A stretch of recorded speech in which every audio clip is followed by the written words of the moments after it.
Welcome to the Q Podcast. Q is about conversation. If we're really concerned about ending poverty, we've got to be more concerned about creating justice. Our cultural products as Christians need to both defy and resonate with the culture. And God's doing amazing things. His church is expanding, His church is growing. It's not what's the purpose of my life, it's what is the purpose that's been assigned. Stay curious, think well, advance good. This is Q.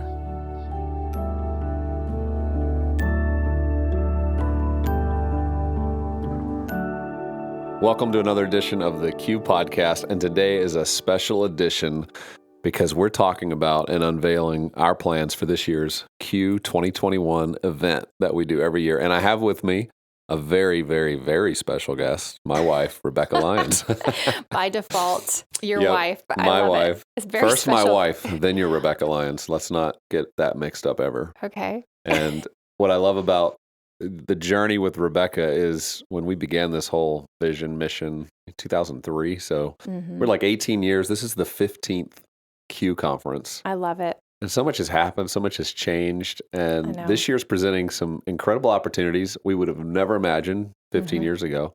And we're going to talk about some of those today for those of you who have been faithful participants in our Q event.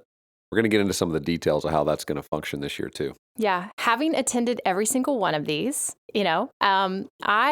I feel like I've had a front row seat on a master's degree, a graduate degree of just cultural engagement and what faithfulness looks like in that context. And as we know, over the last 15 years, a lot has changed. I think we're more aware of how much the church can be influenced by culture or can affect change within culture. We've known that from the beginning, but I think the visceral, like we feel it more. We feel kind of the tensions rising these last few years. And then again, that question of what does faithfulness look like starts to become front and center. Yeah. And you know what I love about gathering together, which is why this year's so important, and we've got some new ways people can gather this year for 15 years, is you do get to see a long run of what ideas have stuck, where there has been change and transformation in the church and Christian leaders, how they're thinking well. And I mean, there's so many spaces where I feel so proud of the conversations that are coming out of the spaces like Q because of the leaders who participate and who take seriously their role in culture. But I'm also excited about the fact that as we move forward into a culture that's changing so dramatically, there's people more hungry probably now than they were 15 years ago to know how to engage. Right. They've got the big questions like what's happening right now? Where's this all going? What does faithfulness look like as we try to engage the world, but also hold faithful to our convictions?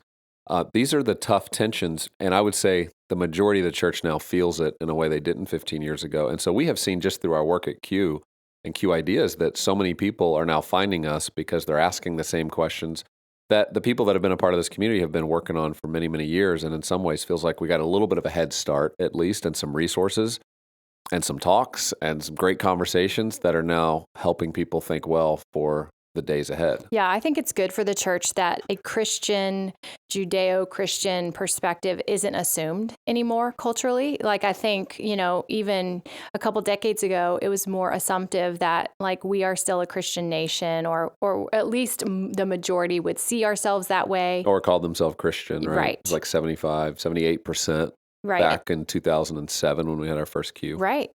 But that can also create just a complacency in that like everything's assumed and it's comfortable and predictable and we're not challenged or tested. And really the testing, as we know in James 1, produces endurance, which produces perseverance and maturity where we're lacking nothing. So in some ways, I think where we are heading today is a more robust faith, a more fortified faith that isn't casual or apathetic, but is intentional.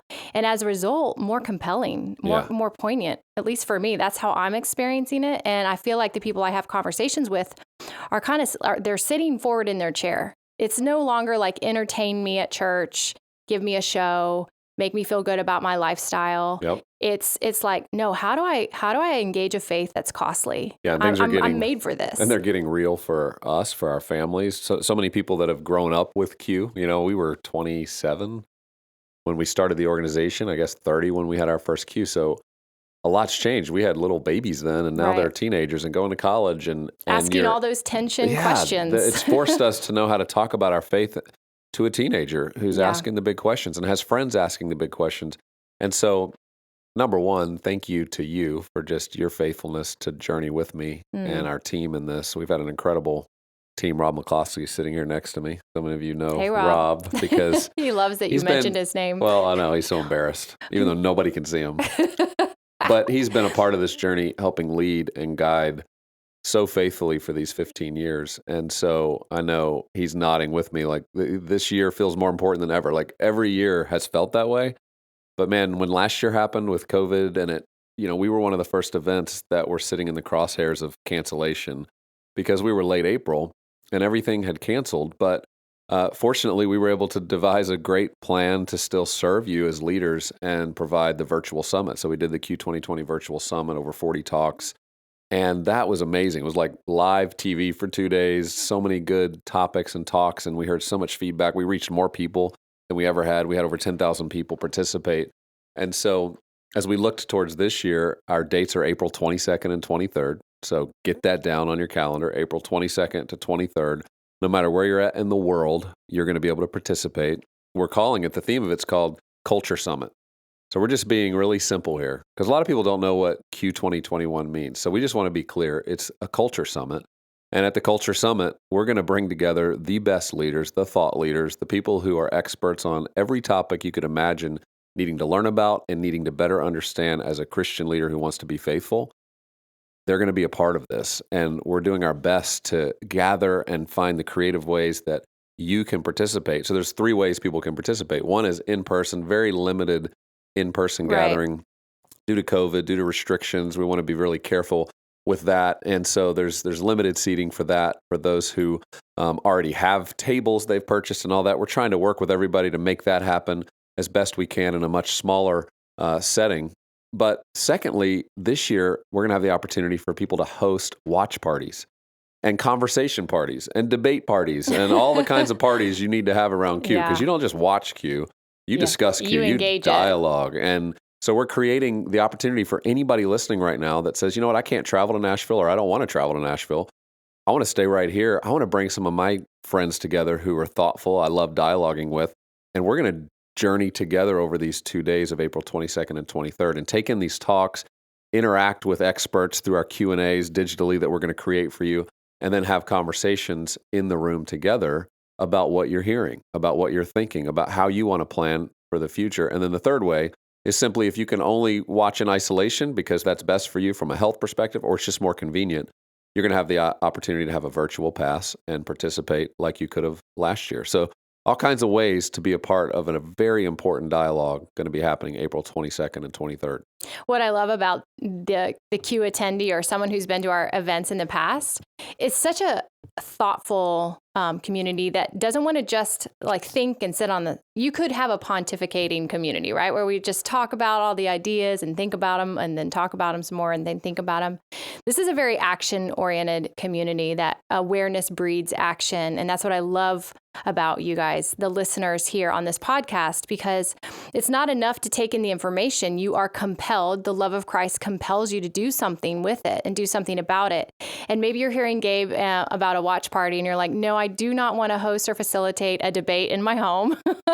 I would be one of those. I would be one of those people raising my hands. Gabe, on the other hand, just thinks this is awesome because not every one of them type 8 on the Enneagram. But me personally don't want to do that. But what we do understand is we are wrestling through the tensions of our time. And it's called a tension because it creates some tension in the fact that people have convictions that don't always look identical. And it's still empowered by the word of God. You know, it's like part of it is we carry different burdens and we're called by God to carry different burdens. So there might be some people engaging certain topics. They're going to feel very passionate about that particular topic.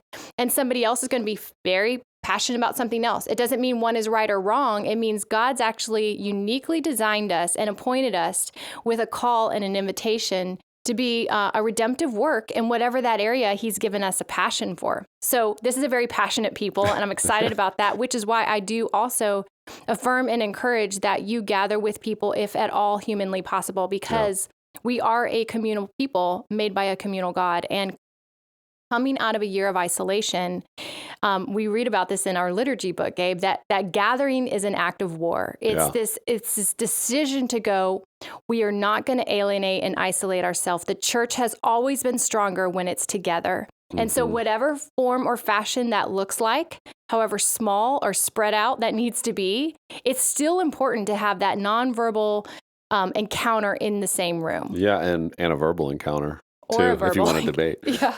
But I do think what I love about what you're saying is the enemy seeks to divide us, create disunity, create skepticism towards one another. And that's really easy when we're sitting in our own rooms, behind our own screens. Firing having away dialogue, in the comment thread. The comment thread.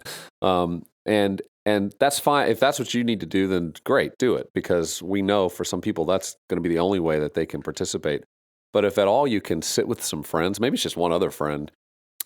Maybe like last year, we had some friends who got together on Zoom and they had Zoom running so they could see each other and they could interact with one another while they were also watching this up on their, their big screen. Mm-hmm. So there's all kinds of ways to do it. But Q's always been about conversation. I remember talking to Oz Guinness, and a lot of what I've loved doing over these years is getting people in the room, convening people to dialogue, to push on one another, to kind of help sharpen our ideas. And he always would say to me, never forget, Gabe, conversation is action. So when people say to you, well, what's coming out of this? Or what's the action of all this? It's the fact that getting together in a room, and I think today it's more than ever, and you said it well, that it's an act of war to gather right now against the enemy. It's an act of war to come together and to say, we're going to actually come together. And even if we disagree with one another on some of these topics or issues, or how our organization should engage it, or our college or institution or our church or our small group or our family, whatever it might be, having space for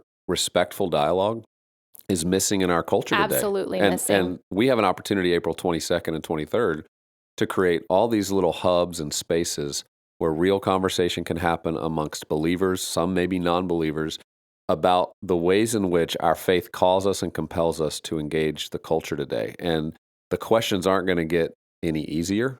It's very complex. This isn't simple.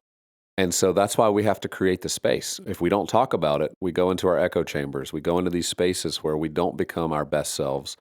We get insecure, or we get mad and angry and frustrated, and that doesn't lead to wholesome, godly conduct. Yeah, when you think about the church, our role is iron sharpening iron. There should be some friction there. You don't actually get sharper, you don't grow, you don't mature without actually bumping up against someone who might challenge you in the way you think about things, or how maybe you're overlooking something. Maybe there's a blind spot.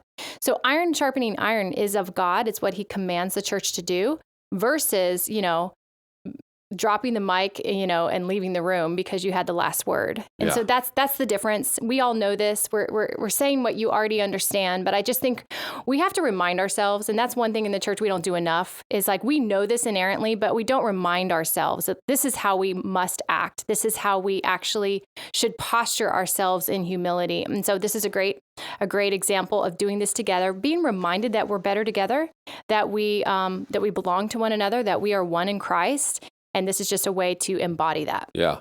So I'm going to give you a few details, but there's so many more on our website. So I want to encourage you to go to qideas.org/culture summit. And when you go there, you're going to be able to see everything going on with our presentations, experiences for those who are in person, as well as for those joining through watch parties and virtually. But some of the topics, okay, I'm just going to give you a little rundown of some of the ones that we know are important this year. One is Christian nationalism. So understanding that conversation and what's happened to lead to this point and what it means for the church in America is going to be critical. We're having Lydia Dugdale with us to talk about the art of dying well. We've seen so many deaths through COVID.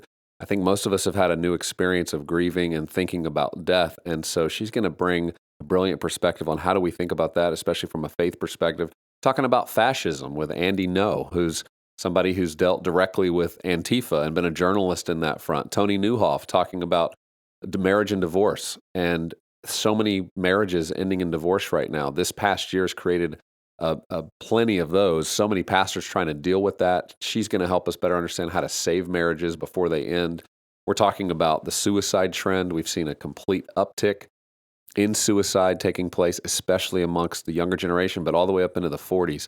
What is the trend? Why is that happening? We're going to talk about gender. Of course, we have to keep talking about the subjects that our kids are talking about, that the culture is talking about, and understand how to take a Christian perspective on that that's faithful, but also cares about loving our neighbors well. There's so many more topics, but the other piece of this experience are going to be live expert Q&As. And I'm excited about that because every morning and afternoon, we're creating space where you can choose the Zoom room that you want to be in through Q Media. So good. And you're going to get to interact with experts all over the world on the specific topics that you care about. So we're going to have, when this is all said and done, we're going to have over 80 different presenters and thought leaders that are spending their 2 days trying to help equip you, those that you lead, those that you are shepherding, to better understand how to navigate the world today. Yeah, that was one of my favorite parts about when we would meet in person, was these breakouts in the afternoons that would just jam pack a room, and you might have a 45-minute window and people would not leave after like an hour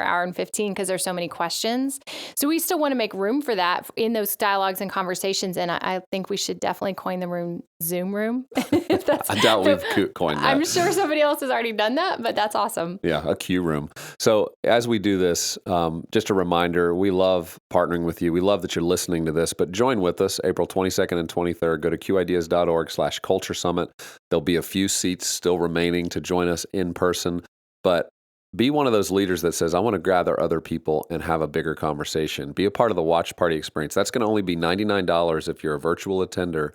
And then you can add people on for $25 who are going to show up in your same physical space. So we're trying to make that affordable, more affordable than ever, so that you can have conversations together.